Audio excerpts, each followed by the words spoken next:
પહેલાના સમયમાં સાધુ સંતો અને મહંતો ભગવાનને પ્રસન્ન કરવા માટે હજારો વર્ષો સુધી કઠોર તપસ્યા અને ભક્તિ કરતા, ત્યારબાદ ભગવાન તેમને પ્રસન્ન થઈને વરદાન આપતા હોવાની વાતો આપણે પૌરાણિક કથાઓમાં સાંભળતા આવ્યા. શું તમે એવું કંઈ વિચાર્યું છે કે ભગવાન આપણને પ્રસન્ન થાય અને કોઈ નાનું મોટું વરદાન આપે? જો તમને કે મને પ્રસન્ન થાય તો આપણે વરદાનમાં શું માગીએ? ભગવાન કહે કે બોલો બેટા, વરદાનમાં શું આપું? તો આપણે માગીએ ધન સંપત્તિ કે સુખ શાંતિ.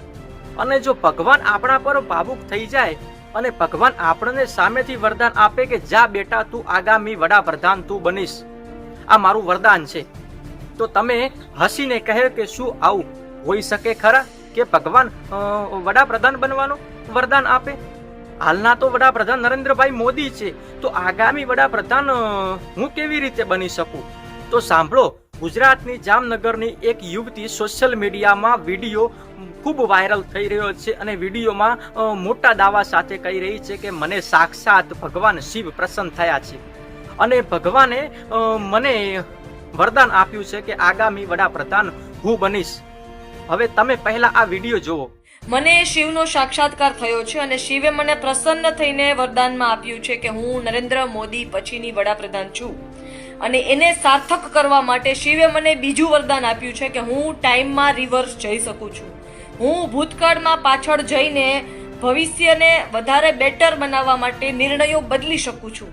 હું આવા નિર્ણયો દેશના અને ગુજરાત રાજ્યના હિતના પણ હોય ને એ પણ કરી શકું છું. કેવી રીતે? એના માટે તમે મને મળો તો હું તમને ટીવી ચેનલ દ્વારા બતાવી શકું કે કેવી રીતે ટાઈમની આરપાર જઈ શકાય. આ ટેકનિક્સ હું તમને પણ આપી શકું. હું ગુજરાતની પ્રજા સાથે આ ટેકનિક્સ શેર કરવા માંગુ છું કે વિડીયો જુઓ. દર્શકો, વિડીયો જોયા બાદ તમને પણ સવાલો ઊભા થતા હશે કે આ દાવો કેટલો સચ્ચાઈ છે એ શું ખરેખર યુવતી કોઈ આધ્યાત્મિક અનુભવ થઈ રહ્યો છે કે પછી વાયરલ થવાનો માટેનો કોઈ પ્રયાસ કરવામાં આવી રહ્યો છે કે કોઈ નશાની હાલતમાં આ યુવતી બોલી રહી છે? આ મામલે તમારું શું કહેવું છે ખાસ કરીને કોમેન્ટમાં જણાવજો. અને આવા દરેક પ્રકારના સમાચાર જોતા રહેજો સ્વતંત્ર મીડિયા પર. મળીશું આવા અદ્ભુત વિડીયો સાથે. નમસ્કાર.